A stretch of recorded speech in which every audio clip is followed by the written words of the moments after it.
Hey guys, and welcome back to another episode of Omnifactory. And in the last one we got our processing arrays transferred over from our old base. We also built this other room for the RF consuming machines. There still isn't anything in there just yet. I think I'll set that up today though. I haven't had that much time to play since the last time. I've still just been moving some more machines over. You might notice some extra additions in this room. This is all just processes from downstairs. And these lines are looking quite empty now. I can almost start tearing this part of the base down. And I decided just to combine both the on-demand and passive crafting processes in here. So the passive things are just going straight into a drawer with a storage bus. Actually, it looks like I forgot the storage bus here. We'll add that. And then the on-demand things have an interface below it. And these are just allowing input from output side, and then they're auto-inserting back into the ME interface. But yeah, with that out of the way, let's move on to what we're doing today, what I'd like to get done for today. Plan is to continue to design more rooms. So I want to have a room for assembly lines, these multi-blocks here. We're going to have some for passive crafting and some for on-demand. So things like the neural processing unit, this is going to be an example of something we'll want to passively craft. So all of those assembly lines are going to be underneath here, probably at the same level of this floor area. And I think I'll have the main walkway in the center with assembly lines on both sides. Another thing I'd like to get done today is building a Draconic fusion area. So similar to the assembly lines, we're going to have some for on-demand and some for passive crafting. And there's a few different places we could have this. There's a space here for a room, which we could do. Maybe on this side, or we could extend this corridor over and have these two spaces. Again, try to ignore all this bottom area. All of this is going to be removed. I'd quite like to keep this space free here to extend this room if we maybe need more machines or auto crafting capabilities. So I quite like the idea of extending this corridor and having fusion crafting on this side. Maybe a room for blast furnaces. And actually another thing that we're going to need is microverse projectors. So that'll also have to have a pretty big room dedicated to that. In fact, probably bigger than the Draconic Fusion. Maybe in that case we can put our microverse projector next to our interface room, maybe in this space here. One quick thing to mention before we get building is I received a comment reminding me about the redstone upgrades for these drawers, which is a great idea. I didn't even think about this before. Before, what I was doing was level emitting this wire mill, which really isn't ideal. So I've upgraded this with a redstone upgrade and then the machine controller to stop this assembling machine. I've used that in a couple of other places as well, and that's a really handy thing to use. So yeah, let's just get building. Let's start these machines. We've got a lot of things to do and not a whole lot of time. So actually, you know what? Maybe we should have a level change here. Oops, that's not what I meant to do. Oh, and there's no redo button here, is there? Oh no. Oh no, I'm destroying everything. Yeah, I was thinking maybe we should have a level change again, and maybe we'll go up again. Just since there's stairs on that side, I don't want everything to be too flat. So I think we might go up another 3 blocks, maybe starting here, and then raise this 3 blocks, and subsequently raise these 2 rooms another 3 blocks, just to have some height variation.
Okay, so now that the rooms are designed and at least laid out, we can now start to design the infrastructure around how we want to set up these fusion crafters. So the recipes for these fusion crafters don't ever take more than 9 input items. Some of them have 10 inputs, but the ones that are 10, like for example this chaotic core, it uses 4 of the same item, and so you can double that up in the recipe in 82. I'll show you that, what I mean by that in a second, but the fact that we don't have any more than 9 items as an input means we can bypass the use of packaged auto. At least that's the plan anyway. And I'm going to be setting up the ones for on demand first, and then moving all the recipes over there. I think some of the recipes in here are actually wrong, so I'll have to update those. And there's a couple that I'm missing actually as well. So yeah, let's start to plan the layout of this room. I want to lift these off the ground a couple of blocks, maybe 3 off the ground, and then we'll do the fusion injectors on the bottom to face upwards. Yeah, we need at least room for 10 injectors. So if we maybe do 9 on the bottom, facing up, it'll be like in a 3x3. So all of these will be injectors, and then we maybe do 2 facing down, something like that. I know I don't have enough injectors yet. If we lay it out like this, we're gonna have to also run a conduit up this somehow. Wait, no, it can't go in any of these slots. Unless maybe we have 3 on this side. So we put another injector right there. And then that means we can actually run the conduit up like this and connect to these injectors like this. And we can even have one here. And then we'll need like a redstone conduit as well, connected to some sort of clock. Or maybe a sensor filter for the fusion crafting to start, because it requires redstone.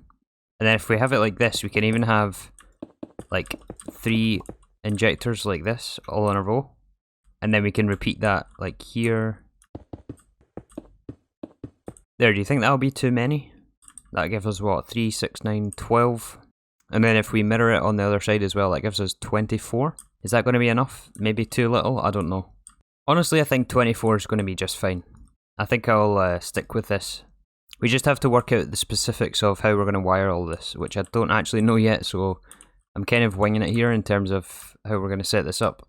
First of all though, we need to have power in this place, so I'm going to run power from that line over there, I think. Okay, so I run a power cable and a ME connection over here. And before I get too crazy laying everything else out, I want to make sure this actually works. So we're going to wire up at least 1. So let's actually order some more Draconic Injectors. Let's see, we have what, 4 here, so we need another, we'll order another 6. Oh, we're missing eggs. Wait, why are we missing eggs? I thought I was level limiting these. Right, yeah, I thought this was keeping in stock at least 230 eggs. Emit when levels are below 230 and active without signal. That's right, isn't it? Is there anything else that uses the dragon eggs? Celestial manipulator, stem cells. I guess dislocators, maybe I think I might have sent another tier 7 or so. Alright, well let's just send another tier 7 microminer for some more eggs. We can't get this. Oh wait, we need eggs to send eggs. Of course, yeah. So wait, this also comes from what, the tier 6? Yeah, so we'll have to send at least 1 tier 6. Okay, send one of those. We're also out of flux electrum, why is that? Flux to electrum, I think that's one of those materials that still needs a blast furnace. Ah yeah, here we are. What are we missing here? Electrum Dust? I think I might have torn down Electrum Dust without actually replacing it, so... Oh no, I did replace it, I just didn't put a storage bus on here. So that should get Electrum Dust, or sorry, Flux to Electrum crafting now. Are you running? You are running, cool. Okay, with that now resolved, or well, we're waiting on more Flux to Electrum, but I'm actually just going to take one of these setups just to transfer over to the new way of doing it, and just to make sure it actually works. Oh yeah, that's right, we were using item lasers before. Is there any reason why we can't use item lasers in this setup? Let's think about what one would look the cleanest. If we have item lasers, it means we'll have to maybe change up these injectors to be 4 and 4. And that way we can have an item laser in between, like that. I think both of these are going to be viable since we can have input priority on the item conduits. And also item lasers also allow for input priority. So if we do lasers, can that work? If we do that, and then we'll put another one up on top like that. And this way we can have our interface underneath this item laser. Oh wait, no. I think we're going to need a third one, aren't we? Or a fourth one, I mean, to send the items. So if we maybe put this one below it, and then we'll take our laser wrench, link all of these, and we'll set the middle one to higher priority so that the first item from the recipe always gets put in the middle section. I really hope this is going to work. I'm not actually sure about this, if this item laser relay will push into this one. I'm not sure if we're actually allowed to do this. We'll make sure to set in single item mode. And the only other thing we need is a redstone pulse to this fusion crafting core for it to start. So we can either use a clock, or we could use a piece of redstone conduit with a sensor upgrade in there, I believe. I think this outputs a redstone signal once it has items inside. I guess we'll soon find out. So if we put a sensor in here and then just set the input the same as the output, this should start it once it gets items. As for how we're going to get items inside this item interface, we're going to put an 82 interface on this with our patterns inside. And one more thing I forgot actually is we're going to have to power these as well. So we're going to have some energy conduits running for these. I know that there's also Draconic Evolution wireless, so we may actually look into that. But I think honestly, doing it like this is just going to be a bit more simple. And it means we can conduit facade all this as well. And then I guess we'll have to do the same for the top ones. We can also run these superconducting energy conduits through the ceiling as well. Maybe down one of these pillars with conduit facades. But yeah, let's just do that. We run it like right here. And then we can facade to cover up all these conduits. And then we'll run it through the middle to service the whole room. Yeah, it's going to be up at this height here. There, so that should power all of that and we'll be able to hide all of these conduits. So when we're encoding recipes for this, how do I explain this? 82 will always send the first item from top to, or left to right, top to bottom in this order with this priority. So the nether star will always be the first item sent to the interface. And since we have the laser set on priority 1, this top middle item, or this top item will always be sent to the fusion crafter. Or at least that's the theory. It worked with the other setup. I just hope it works the way we've got it set up with this. So I'm going to encode the recipe for awakened cores so that we can test this out. Actually, since the awakened cores take the wyvern cores, we should encode this one instead, since it's a more basic recipe. So just double check, this is the middle item, it's empowered emeradic. Yep. And then 2 of these, 4 draconic cores, and 2 blocks of nether stars.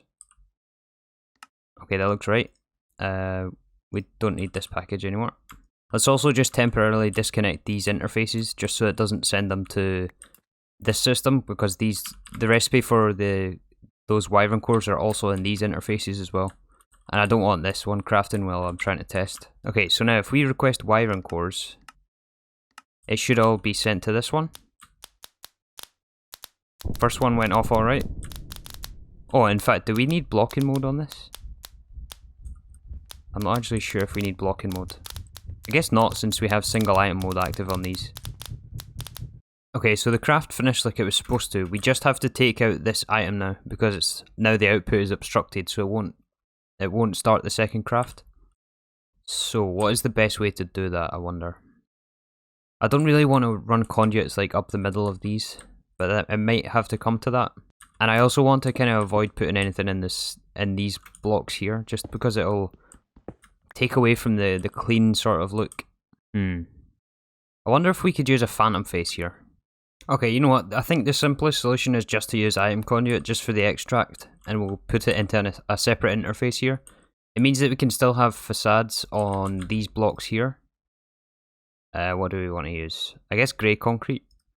And we'll use these bit blocks on the floor. So these we can cover up with the bit block facades. And then with this conduit we can have the grey going up the side. And then it just means that we have one pillar in the middle of each setup like that. Yeah, I think that's going to be fine. So now it's just a case of setting up the rest of them, I guess.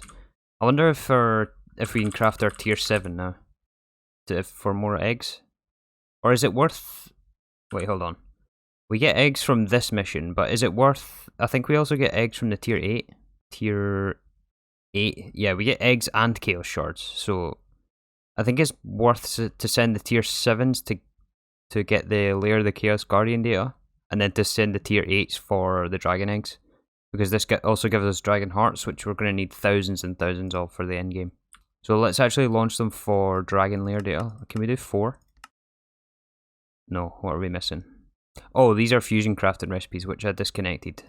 Well, in that case, I'm just, instead of connecting those again, I'm just going to move what we have over there, those setups, and then I'll be back once we can fully set all of this up. I suspect it might take me like an hour, maybe even 2. Who knows, but yeah, I'm going to do this off camera because it's a lot of the same, just placing blocks and configuring the conduits and things like that. Okay, I managed to sort out the configuration for these fusion crafters. This looks much cleaner than the way I had it before. And I did end up switching to phantom faces, which is why you can see those particles there. I'm actually quite happy with the design. I like the way the roof sits with it as well. We're going to have the roof at this level here.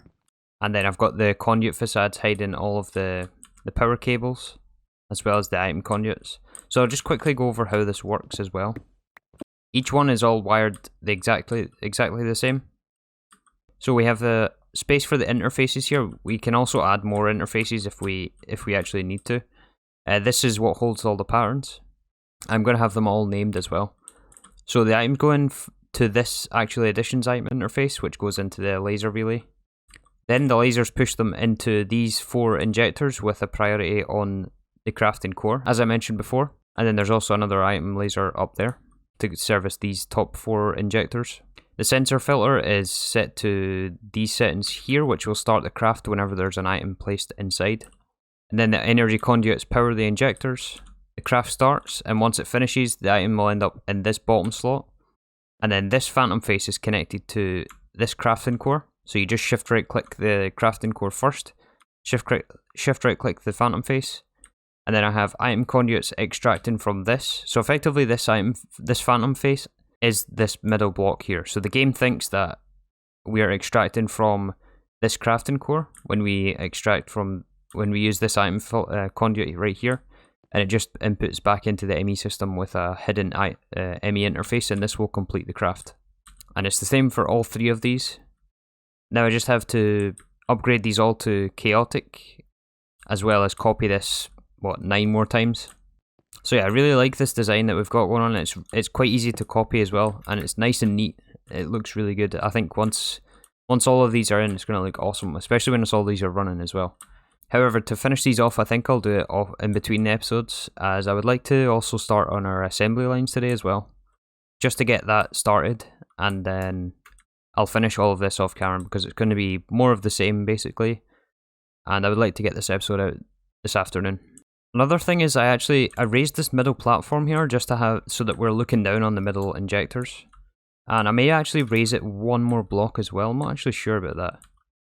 And maybe we could even change the floor color to something else. Maybe even put a liquid in between. That might look quite cool. If any of you have seen my Enigmatica series, I put there was like a middle walkway on the entrance to the castle, which had like liquids on the floors. I might actually do that here. I wonder what would look quite cool. Maybe like something like molten ender on the floor. I don't know. I'll think about that. If you have any suggestions on that, let me know. But yeah, let's move on to building out our assembly line room just to finish off for today. So yeah, I was thinking that we have this as the main walkway and then assembly lines on both sides. And then we'll connect it up to this area here. I might actually cut this in half, this little chunk part here. So I might cut it off, what would it be, here? And just have like a half chunk walkway. Since this won't be going anywhere, at least I don't think it will be going anywhere that way. It's just going to connect this direction. Well, I guess we're going to connect it up over here though, aren't we? To this staircase here. Maybe we can have this go down and then spiral round to, and then down another set of stairs to here, so that it connects to the same level.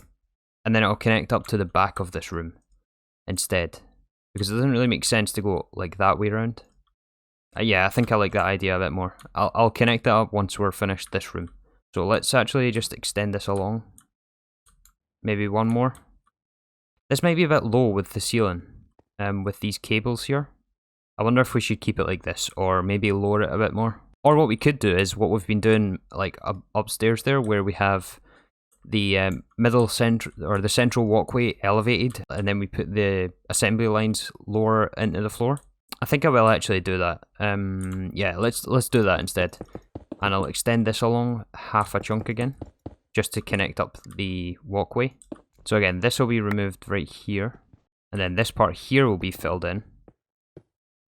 Like that, and then we'll have walls along here.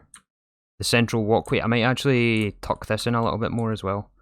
Maybe bring it to right there. So that's what, 3 on each side, so that would be a 7 wide walkway in the centre. And then we lower this a couple of blocks.